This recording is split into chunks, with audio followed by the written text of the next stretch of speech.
हाँ dear students, इस file के अंदर अपन देखेंगे attorney general of India article number 76। Okay, article number 76 Bharat का महान्यायवादी, ठीक है, अटॉर्नी जनरल ऑफ इंडिया। अब देखो पहले तो क्या समझना है, ये आर्टिकल नंबर 76, ठीक। तो ये आर्टिकल नंबर 76 जो है तो इसकी लोकेशन कहाँ है वो अपने को समझना है। तो अपन ने जैसे काउंसिल ऑफ मिनिस्टर्स मंत्रिपरिषद जब पढ़ रहे थे ना, तो उसमें आर्टिकल आया था, जैसे मैं आपको बताऊं 74, ठीक है, राष्ट्रपति की सलाह के लिए एक मंत्रिपरिषद होगी। फिर 75 की प्रधानमंत्री की नियुक्ति राष्ट्रपति करता है। फिर 75 एक में 75 एक है, फिर 75 2 3 4 5 6 तक थे। फिर 76 वहाँ वेकेंट गया था, वो ये है। फिर 77 जैसे अपन ने देखा था कि कंडक्ट ऑफ बिजनेस, ठीक, transaction of rules business, transaction of business rules, ठीक है, 77। फिर 78 के अंदर अपन ने देखा था कि राष्ट्रपति के संदर्भ में किसके कर्तव्य, प्रधानमंत्री के कर्तव्य, जिसमें वो था अभी मंत्रिपरिषद के भी निश्चय जो मांगे और जो मंत्री के भी निश्चय, ये तीन अपन ने वहां देखे थे। तो कहने का मैं क्या समझा रहा हूँ, ये 76 जो बीच में रह गया था ना, वो अपन देख रहे हैं, ये आर्टिकल नंबर 76। तो ये कहाँ लोकेट होता है ये अपन को पता होना चाहिए, समझ रहे हो ना, इंपॉर्टेंट चीज है भाग 5 में ही। ओके, फिर दूसरी चीज जो अपन को देखो अब समझनी है ना, इस वर्ड को अपने को पकड़ो, क्या वर्ड है ये, महान्यायवादी। तो ये इसको आप विच्छेद करो ना, संधि विच्छेद, तो ये निकलेगा महा प्लस न्याय और वादी, ठीक है। अब देखो नाम में बहुत कुछ है, कहने में तो यूं है कि भाई नाम में तो क्या रखा है, लेकिन नाम में बहुत कुछ है, समझो। जब इन तीनों को अपन जोड़ देंगे ना, महान्याय और वादी को, तो ये बनेगा महान्यायवादी, ठीक है। अब देखो महा का मतलब, देखो महा न्याय और वादी, तो पहले न्याय को समझो। न्याय का मतलब वो हो गया जिसका हक है उसको, उसको हक को, जिसका जो हक है उसको वो हक दिलवाने वाला जो कॉन्सेप्ट है या जो विधि है, जो प्रक्रिया है, उसको अपन न्याय बोलते हैं। अब ये जो करेगा जो व्यक्ति ऐसा, उसको अपन करने वाला बोलते हैं। तो ये करने वाला व्यक्ति हो गया, वादी हो गया। जैसे समाजवादी, लोकतंत्रवादी, ऐसे न्यायवादी, न्यायप्रिय व्यक्ति जो है, ठीक है।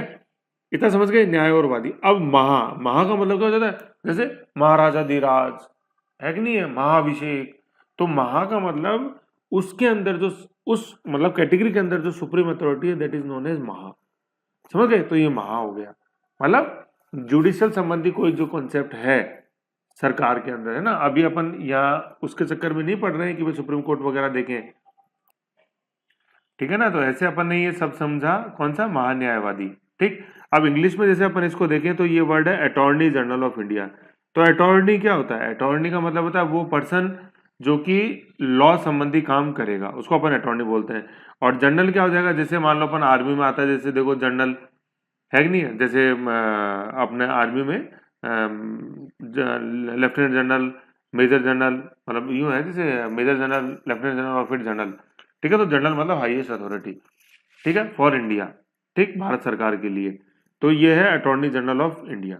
ओके, अब अपन आगे बढ़ते हैं इससे संबंधित जो आर्टिकल्स हैं। तो सबसे पहले आर्टिकल नंबर 76, ठीक है। अब आर्टिकल नंबर 76 के अंदर जैसे अब क्या क्या कंटेंट्स हैं, वो इन आर्टिकल्स के रूप में अपन को सामने दिखाई देता है। तो ये आर्टिकल कौन कौन से, इनको अपन देख लेते हैं। अनुच्छेद नंबर, आर्टिकल नंबर 76 में सबसे पहला बिंदु संख्या देखते हैं अपन, एक, सब आर्टिकल नहीं, ये पॉइंट्स है इसमें आर्टिकल 76 में। पहला पॉइंट क्या है, सबसे इंपॉर्टेंट है ना, ये क्वेश्चन आते हैं, देखो अब जैसे जैसे क्वेश्चन के रूप में अपन आगे बढ़ते जाएंगे, मैं आपको बताता जाऊंगा। सबसे पहला बिंदु, बिंदु संख्या 1, उच्चतम न्यायालय का न्यायाधीश नियुक्त होने के लिए योग्यता रखने वाले किसी भी व्यक्ति को राष्ट्रपति भारत का महान्यायवादी नियुक्त कर सकता है। जो चीज समझने वाली है, सबसे पहली बात तो उच्चतम न्यायालय का न्यायाधीश नियुक्त नियुक्त नियुक्त होने के लिए योग्यता रखने वाले किसी भी व्यक्ति, है ना, एक, योग्यता पे 2 नंबर डाल देता हूं। उच्चतम न्यायालय का न्यायाधीश 1, योग्यता पे 2 नंबर, किसी भी व्यक्ति 3 नंबर, राष्ट्रपति जो है वो 4 नंबर, और नियुक्त ये है 5 नंबर। अब इन पांचों चीजों को अपने को समझना है। सबसे पहला, उच्चतम न्यायालय का मतलब होता है सुप्रीम कोर्ट। सुप्रीम कोर्ट का न्यायाधीश, है ना, मुख्य न्यायाधीश नहीं, न्यायाधीश किसका, सुप्रीम कोर्ट का जज, ठीक है ना। सुप्रीम कोर्ट का न्यायाधीश नियुक्त होने के लिए योग्यता, देखो योग्यता वर्ड इसलिए है कि कई जगह ऐसा होता है, जैसे मैं आपको बताऊं, मानवाधिकार आयोग, राष्ट्रीय मानवाधिकार, नेशनल ह्यूमन राइट कमीशन का जो अध्यक्ष है वो ex chief justice of India ही हो सकता है, मतलब जो पहले चीफ जस्टिस, मुख्य न्यायाधीश भारत का रहा हो, ठीक है। तो जबकि यहाँ क्या है, अपन यहाँ पर देखते हैं ना कि सुप्रीम कोर्ट का सिर्फ न्यायाधीश, मुख्य न्यायाधीश नहीं, न्यायाधीश ही केवल मैंने लिखा है, चीफ जस्टिस नहीं लिखा, मैं सिर्फ जज लिख रहा हूं। और फिर जो आगे है वो क्या है कि योग्यता रखने वाला है ना, उच्चतम न्यायालय। और फिर योग्यता, ऐसा नहीं है कि वो सीट पे होना चाहिए, उस पद के ऊपर बैठा होना चाहिए, नो, एलिजिबल होना चाहिए, क्या जज नियुक्त हो सके वो सुप्रीम कोर्ट है। योग्यता बड़ा इंपॉर्टेंट है। एक क्वेश्चन में बताऊंगा, उसमें बहुत माइनर डिफरेंस लिखा हुआ था। एक ऑप्शन में तो ये लिखा हुआ था उच्चतम न्यायालय का न्यायाधीश, है ना, न्यायाधीश, और दूसरे में लिखा हुआ था उच्चतम न्यायालय के न्यायाधीश के योग्य। तो ये योग्य, समझ रहे हो, योग्यता रखने वाला है। किसी व्यक्ति, कोई भी व्यक्ति हो सकता है भाई जो सुप्रीम कोर्ट का जज बन सके, है ना, तो किसी भी व्यक्ति, कोई भी, ठीक है ना, किसी भी फील्ड से हो चाहे वो, बस कंडीशन इतनी है कि वो सुप्रीम कोर्ट का जज बनने के योग्य हो, है।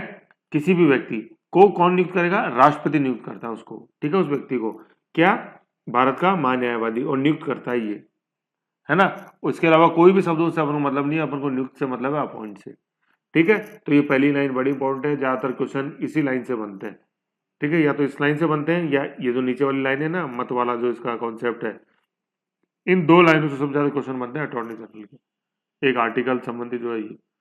तो ये तीनों कॉन्सेप्ट अपन को याद रखने हैं, ठीक, ये और एक अनुच्छेद संहिता। ठीक है, तो बिंदु संख्या एक समझ गए यूं।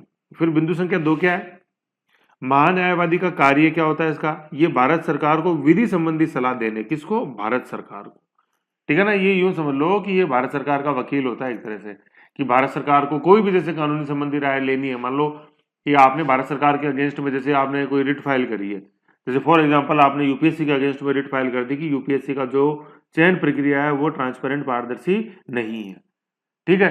तो अब यूपीएससी कोर्ट में तो नो डाउट यूपीएससी अपनी तरफ से वकील नियुक्त कर सकती है, लेकिन यूपीएससी चूंकि एक डीओपी की स्वतंत्र एजेंसी और डीओपी भारत सरकार का एक अंग है, कार्मिक DOP, department of personal DOP.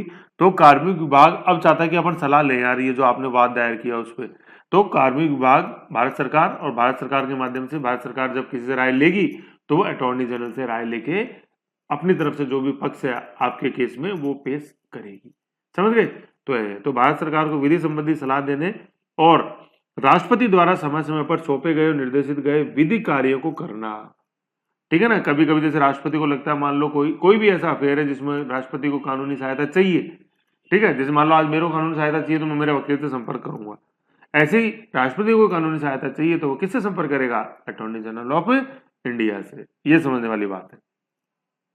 तो दो चीजें यहाँ होगी, तो भारत सरकार संबंधी विधि कार्य, और एक राष्ट्रपति जो समय समय पर उसको कार्य सौंपे, कौन से कैसे कार्य है, लेकिन वो विधि कार्य होनी चाहिए, वो वित्तीय कार्य नहीं हो जाने चाहिए, वो वैज्ञानिक कार्य नहीं हो जाने चाहिए, कैसे हो, लीगल मैटर्स हो, ओके। तो भारत सरकार में भी विधि संबंधी सलाह देता है भारत सरकार को, और राष्ट्रपति के जो विधिक संबंधी जो कार्य होते हैं वो, तो देखो दो वर्ड है यहाँ, तो देखो विधि संबंधी सलाह भारत सरकार के संबंध में, और राष्ट्रपति के संबंध में विधिक कार्य है, बस इतना सा अपन को ध्यान देना। भारत सरकार के भारत सरकार को विधि संबंधी सलाह, भारत सरकार को विधि संबंधी सलाह, और राष्ट्रपति को जो विधि संबंधी कार्य राष्ट्रपति द्वारा सौंपे गए उनको करना उसका कार्य है, समझ गए, वेरी गुड। फिर आगे बढ़ते हैं अपन। बिंदु संख्या 3 क्या कहता है, बिंदु संख्या 3 बोलता है महान्यायवादी को महान्यायवादी को भारत के राज्य क्षेत्र में सभी न्यायालयों में सुनवाई का अधिकार होगा, हियरिंग का उसको अधिकार होगा, है ना। भारत के राज्य क्षेत्र में सभी, चाहे वो किसी राज्य में हो या केंद्र शासित प्रदेश में, अगर हाई कोर्ट है, जैसा अपन देखते हैं दिल्ली के अंदर है ऐसे, ठीक है, तो उनके अंदर क्या होगा, उसको अधिकार होगा सुनवाई का। सुनवाई का मतलब है कि मान लो किसी भारत के किसी भी हाई कोर्ट के अंदर भारत सरकार के अगेंस्ट में कोई केस दायर हुआ है, तो अटॉर्नी जनरल वहां जाकर क्या भारत सरकार की राय रख सकता। ऐसा नहीं है कि आप सोचो कि ओनली ऑन सुप्रीम कोर्ट वो रख सकता है, नो, किसी भी हाई कोर्ट में जाकर वो अपनी राय रख सकता, हाई कोर्ट, सेशन, किसी भी, देखो यहाँ एक शब्द में बताऊं, यहाँ लिखा हुआ है सभी न्यायालय, देखो सभी न्यायालय, किसी भी तरह का, सुप्रीम कोर्ट हो, सेशन कोर्ट हो, कंज्यूमर फोरम हो, किसी भी तरह का कोर्ट हो, वहां जाके वो अपनी राय रख सकता, सभी न्यायालय, सभी में सभी आ गए इंटीग्रेटेड, है ना। फैमिली कोर्ट हो, कोई ट्राइब्यूनल हो, किसी भी तरह का हो, वहां जाके वो अपनी बात रख सकता, ओके। फिर देखते हैं बिंदु संख्या 4, महान्यायवादी राष्ट्रपति के प्रसाद पर्यंत पद धारण करता है ना। तथा राष्ट्रपति द्वारा अवधारित पारिश्रमिक प्राप्त करता है। ठीक है, अब देखो इसका मतलब क्या है, प्रसाद पर्यंत का मतलब क्या होता है, इसको अपन इंग्लिश में बोलते हैं till pleasure of president.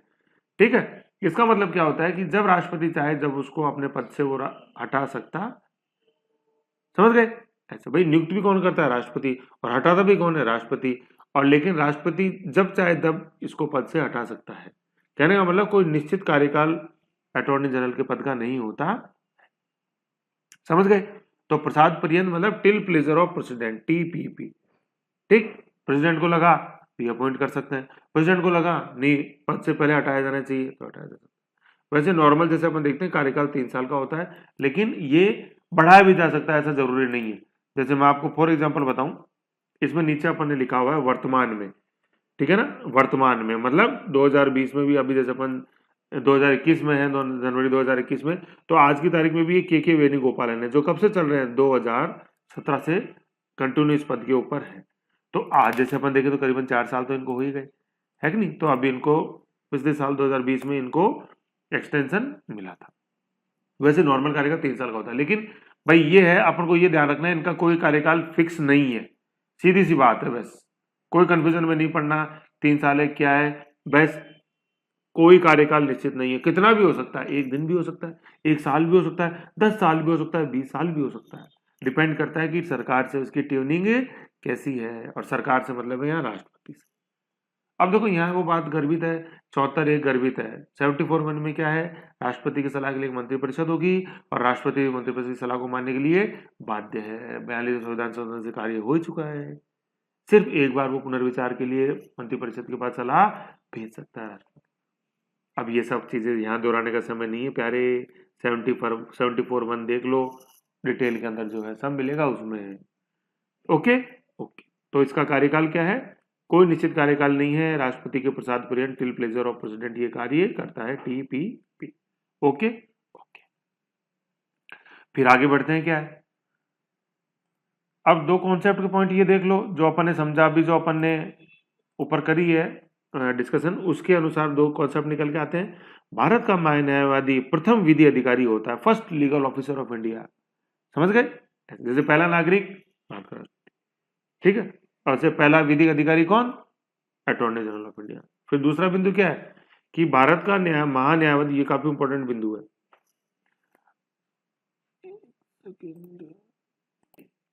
Bharat का प्रथम विधि अधिकारी अटॉर्नी जनरल। फिर देखो सेकंड पॉइंट में बता रहा था, बड़ा इंपॉर्टेंट पॉइंट है, ठीक है, ये कुछ भी नहीं है, इंपॉर्टेंट कॉन्सेप्ट है, लेकिन आपको जान के खुशी होगी कि जैसे ये जो क्वेश्चन, ये जो कॉन्सेप्ट अपन पढ़ने जा रहे हैं ना मत संबंधी, ये 1 करोड़ का सवाल था, देख लेना आप यूट्यूब पे डाल के।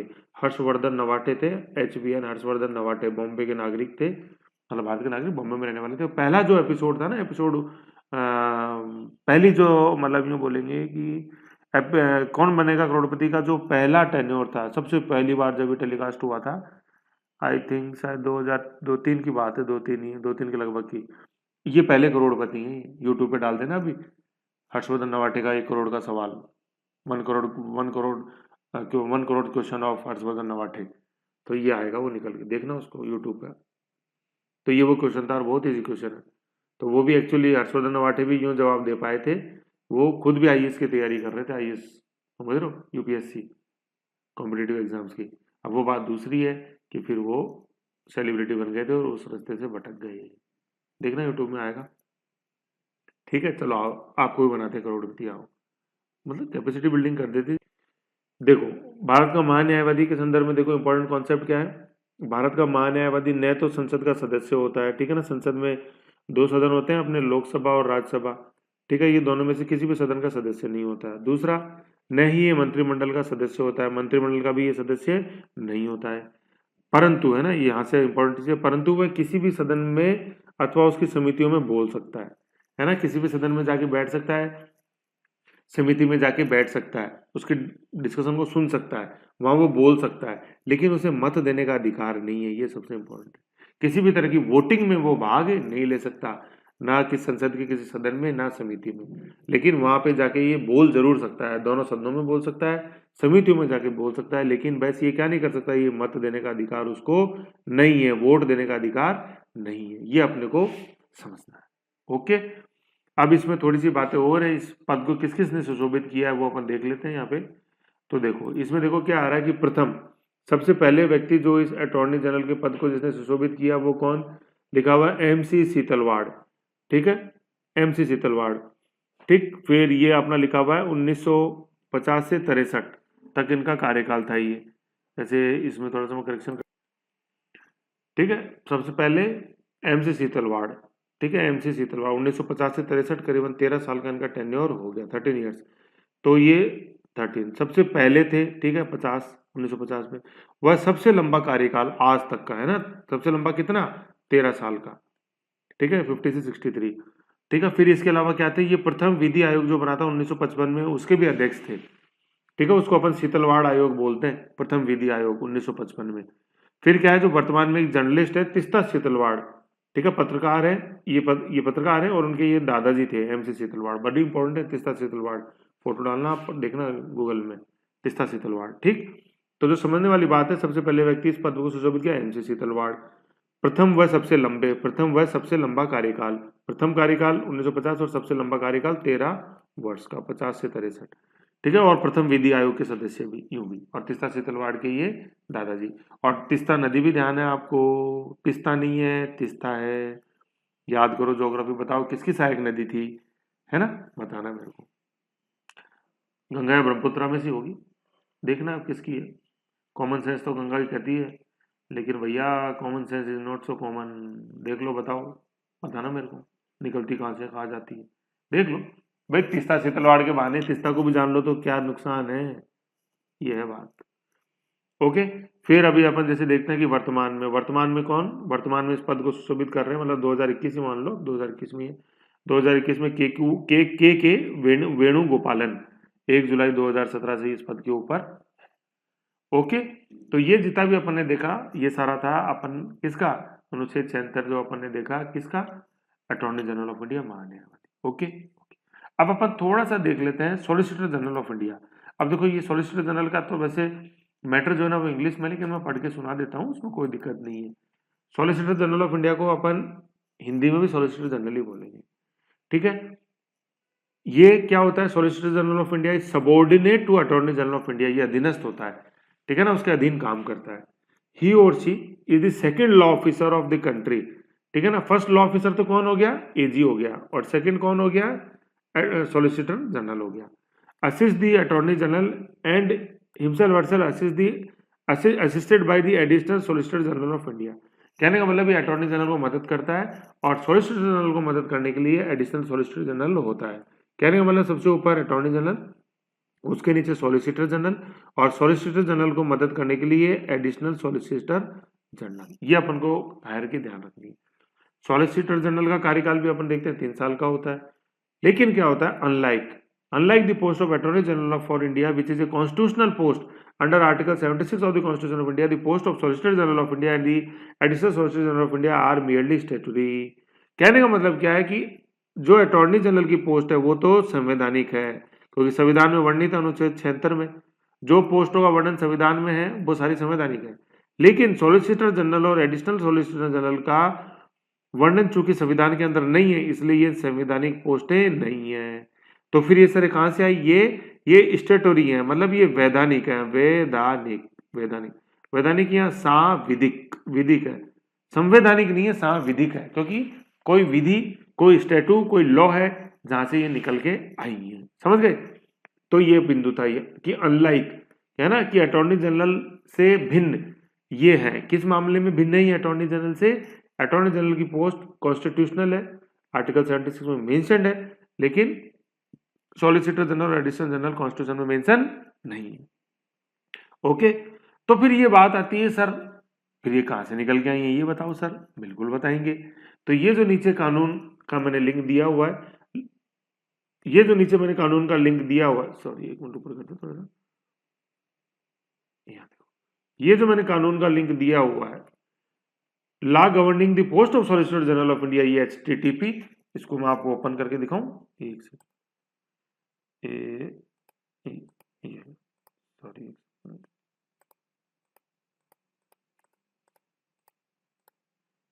ये अभी रिकॉर्ड मोड में है ना तो खुलता नहीं होगा, है ना। ये जो लॉ है ना, देखो इस लॉ पे आप क्लिक करोगे तो अपन के सामने ये लॉ खुल जाएगा, यूं है ना। तो ये वो लॉ है, ठीक है, ये वो मैंने आपको लिंक दे दिया। अब इसमें आप जैसे देखोगे ना, तो ये पीडीएफ है, देखो इसमें देखो ये लिखा हुआ है पूरा कि आर्टिकल 76 के संदर्भ में, ठीक है, प्रेसिडेंट ने ये रूल बनाए हैं, किसके संदर्भ में, अटॉर्नी जनरल के, जैसे उसके और पावर्स वगैरह देने के लिए, और दूसरा सॉलिसिटर जनरल और एडिशनल सॉलिसिटर जनरल की पोस्ट यहाँ क्रिएट होती है, ठीक है। तो ये सारा लॉ है ये, इस लॉ को आप देख सकते हो, इसमें सारी जैसे देखो शॉर्ट टाइटल के संदर्भ में सारा लिखा ही हुआ है। डेफिनेशन देखो यहाँ अटॉर्नी जनरल की डेफिनेशन दी हुई है, तो वही है जो आर्टिकल 76 में। फिर सॉलिसिटर जनरल की पोस्ट देखो यहाँ इसी लॉ के अंदर वर्णित है, कोई आर्टिकल में मेंशन नहीं है। एडिशनल सॉलिसिटर जनरल की पोस्ट यहाँ, फिर लॉ ऑफिसर से यहाँ मतलब है एजी से, सॉलिसिटर जनरल से और एएसजी से, 3 लॉ पोस्ट होगी ना लॉ ऑफिसर्स। तो आप याद करो अटॉर्नी जनरल में लिखा होता first law officer of India, है ना, तो हो गया ना देखो फर्स्ट लॉ ऑफिसर। तो आप पूछो सर ये लॉ ऑफिसर वर्ड कहाँ से आ गया, भैया इस कानून से आ गया, है कि नहीं। तो first law officer of India is attorney general, second law officer of India is solicitor general of India, and third law officer of India is the additional solicitor general of India, AG, SG and ASG, ठीक है, ये ध्यान रखना आगे। तो ऐसे देखो ये एडिशनल कानून अपन देखते हैं ना, तो मदद करते हैं। आप परेशान तो हो जाते हो सर, बार बार मत दिखाओ, ये मत करो, देखो यार देखो तो चीज है तो समझनी पड़ेगी ना। अब देख लो यहाँ पे, the law officers shall hold a post for a term of 3 years, तीनों, है ना, एजी, एसजी और एएसजी। लेकिन एजी जो होता है ना वो टिल प्लेजर ऑफ प्रेसिडेंट है, 3 साल का मतलब नहीं है उसके अंदर, 3 साल से पहले भी हटा सकते हैं और आगे भी एक्सटेंड हो सकता है, जैसे 4 साल हो गए वेणुगोपालन को, किक्की वेणुगोपालन को, है कि नहीं, ये होगा ओके। तो ये एडिशनल जानकारी थी, ध्यान रखो और क्या नहीं। फिर आगे आओ क्या है, appointments committee of the cabinet, है ना, एसीसी इसको बोलते हैं, recommend the appointment of recommend the appointment and president officially appoint the solicitor of general of India. Solicitor general of India को अपॉइंट कौन करता है, राष्ट्रपति करता है, किसकी सिफारिश इस पर, एसीसी।